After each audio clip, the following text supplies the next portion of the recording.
ആലീസും പുഴയും. കഥ എഴുതിയത് സുനിൽ, ഓസ്ട്രേലിയ. ഓർക്കാപ്പുറത്ത് മലമുകളിൽ പെയ്ത വേനൽ മഴ ഒഴുക്കിവിട്ട പെരുവെള്ളം മലഞ്ചെരിവുകളിലൂടെ തുള്ളിച്ചാടി താഴെ പുഴയിലെത്താൻ നിമിഷങ്ങൾ മാത്രം മതിയായിരുന്നു. നോക്കി നിൽക്കെ പുഴ ചീർത്തു. പൊതുവെ പുഴ അപകടകാരിയായിരുന്നില്ല. ഇത്തരം ചില സന്ദർഭങ്ങളൊഴികെ മുട്ടിനു താഴെ വെള്ളമുള്ള ഉരുളൻ കല്ലുകൾ നിറഞ്ഞ ചില ഭാഗങ്ങൾ പുഴയ്ക്കുണ്ടായിരുന്നു. കുറുകെയുള്ള പഴയ തൂക്കുപാലത്തിന് തൊട്ടു താഴെയുള്ള ചെറിയ വെള്ളച്ചാട്ടം മുതൽ പുഴ നിഗൂഢയായിരുന്നു. വെള്ളച്ചാട്ടത്തിൻ്റെ കുറച്ചു മുകളിലുള്ള മുനിപ്പാറയുടെ മുകളിൽ കുന്തൻ കാലിലിരുന്ന് കൂരൻ മത്സ്യങ്ങളെ ചൂണ്ടലിട്ട് പിടിക്കുന്ന ജോസഫിനെ പാലം കടന്ന് പുഴയ്ക്കക്കരെയുള്ള ചെറു സിറ്റിയിലേക്ക് പോയ പലരും കണ്ടിരുന്നു. കൊത്തലുണ്ടോ എന്ന് ചിലരൊക്കെ ലോഹ്യം ചോദിക്കുകയുണ്ടായി. ഓ, ഇന്ന് വലിയ ഗുണമില്ലെന്നേ എന്ന് ചോദിച്ചവരോടൊക്കെ മീൻ കൊത്തുന്നുണ്ടെങ്കിലും ജോസഫ് പറഞ്ഞൊഴിയുകയും ചെയ്തു. ചിലരുടെ കരിനാക്ക് വീണാൽ കൊത്താൻ വന്ന മീൻ പോലും കൊഞ്ഞനം കുത്തി തിരിച്ചു പോകും. അയാൾ മനസ്സിൽ പിറുപിറുക്കും. ആ ജോസഫിനെയാണ് ഓർക്കാപ്പുറത്തുള്ള വെള്ളപ്പാച്ചിലിൽ പുഴ കൂടെ കൊണ്ടുപോയി എന്ന വർത്തമാനം കാട്ടുതീ പോലെ നാടാകെ പരന്നത്. ജോസഫിൻ്റെ ഭാര്യയായ ആലീസിൻ്റെ ചെവിയിലും വാർത്തയെത്തിയത് അങ്ങനെയാണ്. പിള്ളേര് താഴോട്ട് പോയിട്ടുണ്ട് ആലിസേച്ചി. ജോസഫ് ഏട്ടന് ആപത്തൊന്നും പറ്റത്തില്ല. ചേട്ടൻ അവരുടെ കൂടെ ഇങ്ങ് വരും. പുഴയറിയാത്ത ആളാണോ പുള്ളി? വന്നവർ ആശ്വസിപ്പിക്കാൻ അങ്ങനെ പറഞ്ഞെങ്കിലും ആലീസിൻ്റെ ഉള്ളിൽ ഭീതിയോട് കൂടിയ ഒരു കരച്ചിൽ ശ്വാസം മുട്ടി നിന്നു. കല്യാണം കഴിഞ്ഞ നാളിലെന്നോ ഊരുതെണ്ടി വന്ന ഒരു കാക്കാലൻ മുഖം നോക്കി 2 കെട്ടാൻ യോഗമുണ്ടെന്ന് പറഞ്ഞ വർത്തമാനം ആലീസിൻ്റെ മനസ്സിൽ മിന്നൽ പോലെ കടന്നുപോയി. കാക്കാലൻ്റെ വാക്കുകളെ ഒരു കാലത്ത് ആലീസ് ഇടയ്ക്കിടെ ഓർക്കുമായിരുന്നു, താലോലിക്കുമായിരുന്നു. അപ്പോഴൊക്കെ കുറ്റബോധത്തിൻ്റെ ഒരു കുത്തിപ്പറിച്ചിൽ അവളെ അലട്ടുകയും ചെയ്തിരുന്നു. വെള്ളം ഇരച്ചെത്തിയപ്പോൾ പാറപ്പുറത്തു നിന്നും ഊർന്നിറങ്ങിയ ജോസഫ് പുഴയിലെ പായൽ പിടിച്ച ഉരുളൻ പാറകൾക്കിടയിലൂടെ കാൽ വഴുതി ഒഴുക്കുവെള്ളത്തിലേക്ക് വീഴുന്നത് കണ്ടത് പാലത്തിലൂടെ പോയ മുനിയപ്പൻ എന്നു പേരുള്ള ആദിവാസിയായിരുന്നു. കുത്തിലേക്ക് വീണ ജോസഫ് മുങ്ങിപ്പൊങ്ങുന്നത് അയാൾ ഒരു തവണ കണ്ടു. താഴേക്ക് കാട് പുഴയെ പുണർന്നു കിടന്നതിനാൽ ഒഴുകിപ്പോയ ജോസഫിനെ മുനിയപ്പൻ പിന്നെ കണ്ടില്ല. അയ്യോ ഊർക്കാര്, ഓടിവാ, ജോസപ്പണ്ണ ആത്തിൽ വീണിത്താന്തേ, കാപ്പാത്തണം, ഓടിവാങ്ക ഊരുകാർ. മുനിയപ്പൻ്റെ നിലവിളി കേട്ടാണ് ആളുകൾ ഓടിക്കൂടിയത്. തടിമിടുക്കുള്ള കുറച്ചുപേർ ഉടനെ തന്നെ കാടുവകഞ്ഞ് പുഴയ്ക്ക് പിന്നാലെ ജോസഫിനെ തിരക്കി പോവുകയായിരുന്നു.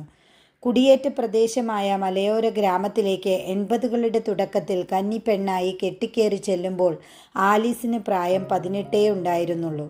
അപ്പൻ്റെയും ആങ്ങളമാരുടെയും നിർബന്ധത്തിൻ്റെയും ഭീഷണിയുടെയും കൂച്ചുവിലങ്ങിൽ ബന്ധിക്കപ്പെട്ട് കാരിരുമ്പിൻ്റെ കരുത്തും കരിവീട്ടിയുടെ നിറവും 15 വയസ്സ് മൂപ്പുമുള്ള ജോസഫിൻ്റെ മുന്നിൽ താലി കെട്ടാൻ അവൾ തലകുനിച്ചത് സമ്മതത്തോടെയായിരുന്നില്ല.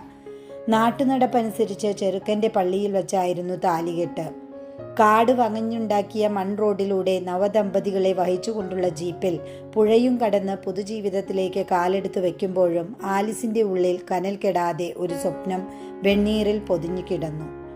പിന്നീടുള്ള നാളുകളിൽ ആ കനലിൻ്റെ തിളക്കമാണ് അസാധ്യമായ കാര്യങ്ങളെയും സങ്കല്പത്തിൽ താലോലിച്ച് ജീവിതം തുഴഞ്ഞു നീക്കാമെന്ന് ആലിസിനെ പഠിപ്പിച്ചത്. പിന്നീട് കുടിപ്പണിക്ക് വരുന്ന പെണ്ണുങ്ങൾ തൂക്കുപാലത്തിന് താഴേക്ക് വെള്ളച്ചാട്ടം കടന്നു പോകുന്ന പുഴയിലെ അപകടകാരികളായ അള്ളുകളെക്കുറിച്ച് പറഞ്ഞ കഥകൾ അവളെ പലപ്പോഴും മോഹിപ്പിച്ചിട്ടുണ്ട്. പുഴ തൻ്റെ രഹസ്യങ്ങളെ ഒളിപ്പിച്ചു വച്ചിരുന്നത് ആ അള്ളുകളിലായിരുന്നത്രേ. ആരും അകം കണ്ടിട്ടില്ലാത്ത ആ കൽപ്പൊത്തുകളുടെ പൊടിപ്പും തൊങ്ങലും വെച്ച കഥകൾ കേട്ട ശേഷമാണ് അവൾ പുഴയോട് കൂട്ടുകൂടാൻ തുടങ്ങിയത്. പുഴയ്ക്കും ആലീസിനെ ഇഷ്ടമായിരുന്നു. ഇടയ്ക്കെങ്ങാനും വഴിയെ നടന്നു പോകുന്ന ആലീസിനെ ആൺപെൺ ഭേദമന്യേ എല്ലാവരും ചില നിമിഷങ്ങളെങ്കിലും നോക്കി നിൽക്കാതിരിക്കില്ല. ആ നോട്ടങ്ങളെക്കുറിച്ച് ആലീസിനും ബോധ്യമുണ്ട്. കല്യാണ ദിവസം ആദ്യമായി നവവധുവിനെ കണ്ടവരൊക്കെ കണ്ണുമിഴിച്ച് പരസ്പരം കുശുകുശുത്തു. പിന്നെ കാശുണ്ടെങ്കിൽ പാങ്ങുണ്ടെന്ന് സമാധാനിച്ചു. നിഴൽ വെളിച്ചത്തിൻ്റെ കഴുത്തിൽ കുന്നിൻ മുകളിലെ പള്ളിയിൽ താലി കെട്ടി. ആലീസ് ജോസഫിൻ്റെ ഭാര്യയായി. വികാരിയച്ഛൻ ദമ്പതികളെ പ്രാർത്ഥിച്ച് അനുഗ്രഹിച്ച് നല്ല ദാമ്പത്യ ജീവിതം നേർന്നു. അന്നു മുതൽ മിതഭാഷിയായ ജോസഫ് ആലീസിനെ കണ്ടാഭരണമായി അണിഞ്ഞു നടന്നു. കെട്ടുകഴിഞ്ഞ് ചെറുക്കൻ വീട്ടിലേക്കുള്ള ചെറുദൂരം നടന്നു പോകാമെങ്കിലും ജീപ്പിലാണ് അവർ പോയത്. മഴക്കാലം. മൺപാത പുഴയിലേക്കുള്ള ഒഴുക്കുചാൽ കൂടിയായിരുന്നു. വെള്ളവും വണ്ടിച്ചക്രങ്ങളും ഉരച്ച് മിനുക്കിയ കല്ലുകൾക്ക് മുകളിലൂടെ തെന്നിത്തെറിച്ചു പോകുന്ന ജീപ്പിൽ അവൾ എടുത്തെറിയപ്പെട്ടപ്പോൾ അയാൾ അവളെ ബലമായി തന്നോട് ചേർത്ത് പിടിച്ചു. ഇത്തരമൊരു യാത്ര പരിചയമില്ലാത്ത ആലീസ് വഴിയോരത്ത് മനം പിരട്ടി ഓക്കാനിച്ചപ്പോൾ ജോസഫ് അരുമയോടെ അവളുടെ പുറം തടവി. ജോസഫിന്റെ കൈക്കരുത്തും കരുതലും അന്ന് അവൾ തിരിച്ചറിഞ്ഞതാണ്. പിന്നീട് അയാൾ അതുപോലെ തന്നെയൊന്ന് ചേർത്ത് പിടിച്ചിരുന്നെങ്കിൽ എന്ന് അവൾ പലപ്പോഴും കൊതിച്ചിട്ടുണ്ട്. അവളുടെ ചൂടിലും ചൂരിലും കാരിരുമ്പിൻ്റെ ആ കരുത്തും ഊഷ്മളതയും ജോസഫ് ഒരിക്കലും പ്രകടിപ്പിച്ചില്ല. ദാമ്പത്യ ജീവിതത്തിലെ ഇടപെടലുകളിൽ ഉന്മേഷമില്ലായ്മയുടെ ജടിലത തിരിച്ചറിഞ്ഞുവെങ്കിലും വൈകിയാണ് അതിൻ്റെ പൊരുൾ ആലിസിന് വെളിപ്പെട്ടത്. ആ തിരിച്ചറിവിൻ്റെ ഓർമ്മപ്പെടുത്തലുകളിൽ അവൾ പലപ്പോഴും പൊട്ടിപ്പോയിട്ടുണ്ട്. ആത്മനിന്ദയുടെ ചുഴിയിൽ മൗനവും വിഷാദവും ശ്വാസം മുട്ടിക്കുമ്പോൾ ആരും കാണാതെ അവൾ കരയും. കരച്ചിലിൻ്റെ കടച്ചിലിൽ പാതി മങ്ങിയ കാഴ്ചയിലൂടെ പുരയിടത്തിൻ്റെ അതിര് തീണ്ടിയൊഴുകുന്ന പുഴയെ നോക്കി മനസ്സിൽ പദം പറയും. പാത്തിയിൽ നിന്നും വീഴുന്ന മലനീരുറവിൻ്റെ കുളിരിൽ കണ്ണുകൾ കഴുകി പുഴയ്ക്ക് സങ്കടങ്ങളില്ലല്ലോ, പുഴ എത്ര ഭാഗ്യവതിയാണെന്ന് ചിന്തിക്കും. പിന്നെ തിരുത്തി പുഴയ്ക്കും തന്നെ പോലെ ആരും കാണാത്ത സങ്കടങ്ങൾ ഉണ്ടെങ്കിലോ എന്ന് മറിച്ചു ചിന്തിക്കും. അവളുടെ ഇത്തരം സങ്കടങ്ങൾ കണ്ട് ഞാങ്ങണകൾക്കിടയിൽ നിന്നും അല്പസ്വല്പനേരം പതുങ്ങി നിന്ന് അവളെ നോക്കി പുഴ പിന്നെയും ഒഴുകിയകലും. കൂട്ടിൽ ഇടയ്ക്കിടെ വന്നു പോകുന്ന കടന്നലിനെ പോലെയായിരുന്നു ആലീസിന് ഇത്തരം ചിന്തകൾ. അവ അവളുടെ മനസ്സിൽ എപ്പോഴും വന്നും പോയുമിരുന്നു. കല്യാണത്തിൻ്റെ അന്ന് തല വെള്ളിപൂശിയ ജോസഫിൻ്റെ ചാർച്ചക്കാരിയായ ഒരമ്മച്ചി അവളോട് ചോദിച്ചു, "എന്താ കൊച്ചെ നിന്റെ പേര്? ഒറോദയോ?" അവൾ തലയാട്ടി അതെ എന്ന്. കേട്ടു നിന്നവർ ചിരിച്ചു. അമ്മച്ചിയും അവളും ചിരിച്ചു. അവളുടെ കണ്ണ് നിറഞ്ഞത് മാത്രം അവരാരും കണ്ടില്ല.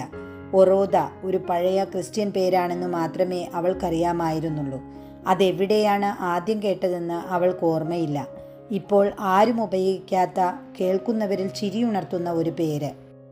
കാലഹരണപ്പെട്ട ആ പേരായിരിക്കും തനിക്കിനി കൂടുതൽ ചേരുക എന്നവൾ സ്വയം ആത്മനിന്ദ നടത്തി പറഞ്ഞതായിരുന്നു. അപ്പോൾ അവളിലെ നർമ്മബോധം അവർക്കെല്ലാം ബോധിച്ചു. പെണ്ണ് കാണാൻ മാത്രമല്ല നല്ല ചുറുചുറുക്കും മിടുക്കുമുള്ളവളാണെന്ന് അവരെല്ലാം വിധി എഴുതുകയും ചെയ്തു. കാലം പോകെ വിത്ത് കിളിർത്ത് വളർന്ന ചാമച്ചെടിയും പശുക്കൾക്കുള്ള പുല്ലും തമ്മിലുള്ള വ്യത്യാസം എന്തെന്ന് ആലിസ് പഠിച്ചു. തൊലിയിൽ കടിച്ചു തൂങ്ങി ചോര വലിച്ചു കുടിക്കുന്ന മണ്ണട്ടകളെ നുള്ളിയെറിയാൻ അവൾക്ക് ഭയമില്ലാതെയായി. ഉണക്ക മരച്ചീനി വേവിച്ച് പിരട്ടിയതും വറുത്ത ഉണക്ക മീനും ചേർന്ന പ്രാതൽ ശീലമായി. സാരി തുമ്പുകൊണ്ട് തലപുതച്ച് മഞ്ഞു പെയ്യുന്ന കുളിർക്കാലങ്ങളിൽ പള്ളിയോളം നടന്ന് പ്രഭാത കുർബാനകൾ മുടക്കം കൂടാതെ കൈക്കൊള്ളാൻ തക്കവണ്ണം ധൈര്യവതിയായി. ആലീസ് നിത്യവും വേദപുസ്തകം വായിച്ച് പ്രാർത്ഥിച്ചു. അവളുടെ ആത്മാവിനെ കൈവിട്ടു പോകാതെ കർത്താവിൽ നങ്കൂരമിടിവിച്ചു. പൂക്കണ്ട സമയത്തൊക്കെ ആലീസ് നിറയെ പൂത്തു. കനിയായി വിളയാത്ത പൂക്കൾ ഒരു കാലം കഴിഞ്ഞപ്പോൾ കൊഴിഞ്ഞുപോയി. പോകെ പോകെ അവളുടെ നേരെ വന്ന വാക്ഷരങ്ങളും നോട്ടങ്ങളും കറങ്ങിത്തിരിഞ്ഞ് ജോസഫിൻ്റെ ഹൃദയത്തിൽ മുറിവേൽപ്പിച്ചു. മലയോര ഗ്രാമത്തിൽ മാറ്റങ്ങൾ വന്നു. ആന കൂത്താടി നടന്നിരുന്ന കാട്ടുവഴികളിലൂടെ നാട്ടിൻപുറങ്ങളിലേക്ക് നടന്നു പോയിരുന്നവർ ഇപ്പോൾ ടാറിട്ട റോഡിലൂടെ പോകുന്ന ബസ്സിലാണ് യാത്ര ചെയ്യുന്നത്. പുഴയ്ക്കു കുറുകെ ചപ്പാത്തിലൂടെ വെള്ളം വകഞ്ഞുമാറ്റി പോയിക്കൊണ്ടിരുന്ന വാഹനങ്ങൾ പുതുതായി പണിത കോൺക്രീറ്റ് പാലത്തിലൂടെ പുഴയെ മുറിച്ചു കടക്കുന്നു. കുറച്ചു മാറി തൂക്കുപാലം പ്രായത്തിൻ്റെ ദ്രവീകരണത്തോടെ പഴയ പടി ഇപ്പോഴുമുണ്ട്. സിറ്റിയിലേക്കുള്ള എളുപ്പവഴി എന്ന രീതിയിൽ ചിലരൊക്കെ ഇത് ഇപ്പോഴും ഉപയോഗിക്കുന്നുണ്ട്. ഒരു മാറ്റവും വരാത്തത് പുഴയ്ക്ക് മാത്രമായിരുന്നു. പുഴയോട് മാത്രം ആലീസ് ഇടയ്ക്കിടെ മനസ്സു തുറക്കും. പായൽ പിടിച്ച പാറകളിലൂടെ തെന്നിത്തെറിച്ച് ഒഴുകുന്ന പുഴ അവളുടെ പയ്യാരങ്ങൾ ശ്രദ്ധിച്ചു കേട്ട് ഒഴുകിയകലും. അവളെ സംബന്ധിച്ച എല്ലാം പുഴയ്ക്കറിയാമായിരുന്നു. റബ്ബർ പണം കായ്ക്കുന്ന വിളയായതിനു ശേഷം ജോസഫ് വെച്ച തൈകൾ ഒരു ചക്രം പൂർത്തിയാക്കി പടുമരങ്ങളായി വളർന്നു കഴിഞ്ഞിരുന്നു. എന്നിട്ടും വിസ്തൃതമായ അയാളുടെ പുരയിടത്തിൽ മുനിയപ്പൻ ഉൾപ്പെടെ ആദിവാസികളുടെ വിയർപ്പിൻ്റെയും നഷ്ടത്തിൻ്റെയും ചൂര് ചൂഴ്ന്നു നിന്നു. 80കളുടെ തുടക്കത്തിൽ ആ മലയോര ഗ്രാമത്തിൽ പൊന്നു വിളയുന്ന മണ്ണിന് കഞ്ചാവിനേക്കാൾ ഭാരം കുറവായിരുന്നു. ആദിവാസികൾക്ക് പതിച്ചു കിട്ടിയ ഭൂമികളിൽ നല്ലൊരു പങ്കും കുടിയേറ്റ കർഷകരുടെ പക്കൽ ചെന്നു ചേർന്നിരുന്നു. വച്ചുമാറലിൽ നടന്ന ഭൂവിനിമയങ്ങളിൽ കൊഴുത്തവരിൽ ഒരാളായിരുന്നു ജോസഫ്. ജോസഫ് ഭാഗ്യവാനായിരുന്നു. കൈവച്ച കച്ചവടത്തിലെല്ലാം അയാൾക്ക് ലാഭം മാത്രമേ ഉണ്ടായിട്ടുള്ളൂ. കച്ചവടം പോലെ തന്നെ ഹരമായിരുന്നു ജോസഫിന് ചൂണ്ടയിട്ട് മീൻപിടുത്തവും. കല്യാണ പിറ്റേ ദിവസം വെയിൽ ചാഞ്ഞപ്പോൾ വീട്ടുമുറ്റത്ത് നിന്ന് മീശ കിളിർത്തു തുടങ്ങിയ വെളുത്ത ചെക്കൻ സ്ത്രൈണത വിട്ടുമാറാത്ത സ്വരത്തിൽ ചോദിച്ചു, ജോസഫേട്ടാ, ഇന്ന് ചൂണ്ടയിടാൻ പോണുണ്ടോ? സന്ധ്യ മയങ്ങട്ടടാ, അന്നേരമാണ് മീൻ കൊത്തണ നേരം. പിന്നീട് സന്ധ്യ മയങ്ങുന്ന നേരങ്ങളിൽ മിക്കപ്പോഴും ജോസഫ് ചൂണ്ടലുമായി പുഴയിറമ്പിലേക്ക് പോകുമ്പോൾ മൗനം വീർപ്പ് മുട്ടിയ നെടുവീർപ്പ് അവളിൽ നിന്നും പുറത്തു ചാടി. അയാൾ കൊണ്ടുവന്നിരുന്ന കോർമ്പലിൽ നിന്ന് ഊർത്തിയെടുക്കുന്ന കൂരൽ മത്സ്യങ്ങളെ അവൾ കുടംപുളിയിട്ട് കറിവെച്ച് അയാൾക്ക് തന്നെ വിളമ്പി. പുഴ മത്സ്യം അവൾക്കിഷ്ടമല്ലെന്ന് ആദ്യമേ അവൾ ഒഴിവുകഴിവ് പറഞ്ഞിരുന്നു. ചൂണ്ടലിടുന്ന ദിവസങ്ങളിലൊക്കെ അയാൾ നേരത്തെ തന്നെ ഉറങ്ങാൻ കിടന്നു. അപ്പോൾ അവൾ ഇരുട്ടിൽ ലയിച്ചു കിടക്കുന്ന പുഴയെ നോക്കി വേദപുസ്തകത്തിലെ ഉത്തമഗീതത്തിലെ താളുകൾ വായിച്ചു. കൊക്കോ തോട്ടത്തിന് അപ്പുറവും ഇപ്പുറവുമായിരുന്നു അവരുടെ വീടുകൾ.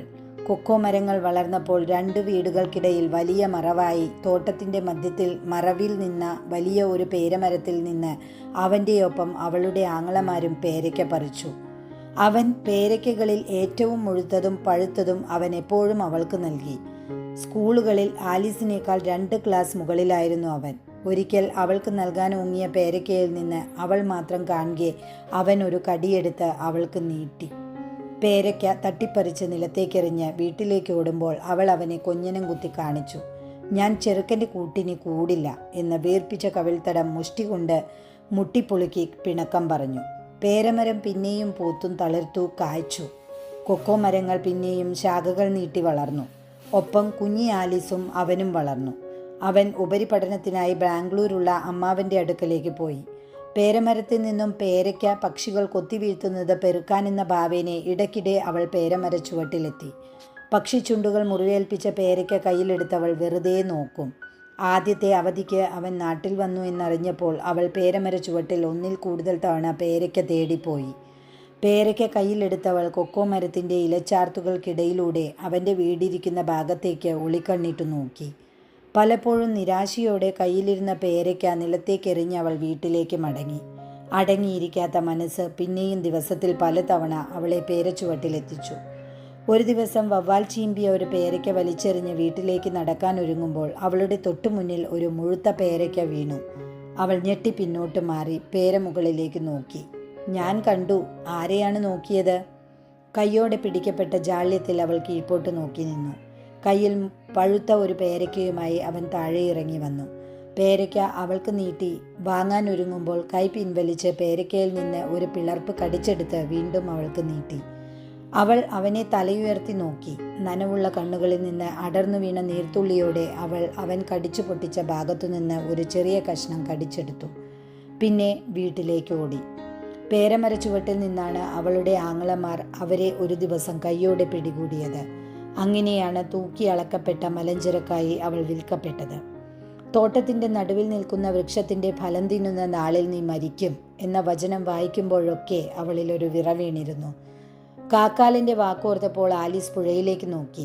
പുഴവെള്ളം കലങ്ങി മറിഞ്ഞ് കുത്തിയൊഴുകുന്നുണ്ട്. കീഴെ പുഴയുടെ രഹസ്യ ഗുഹകളിൽ ഒന്നിൽ ശ്വാസം മുട്ടിപ്പിടയുന്ന ജോസഫ്. അവളുടെ ഉള്ളിൽ വേനൽ മഴ പ്രളയമായി പെയ്ത് കുത്തിയൊഴുകി. ആദ്യമായി അവൾ ജോസഫിനെ ഓർത്ത് കരഞ്ഞു. തന്നെ ഓർത്ത് കരഞ്ഞു. താലോലിച്ച സ്വപ്നങ്ങളെ ഓർത്ത് കരഞ്ഞു.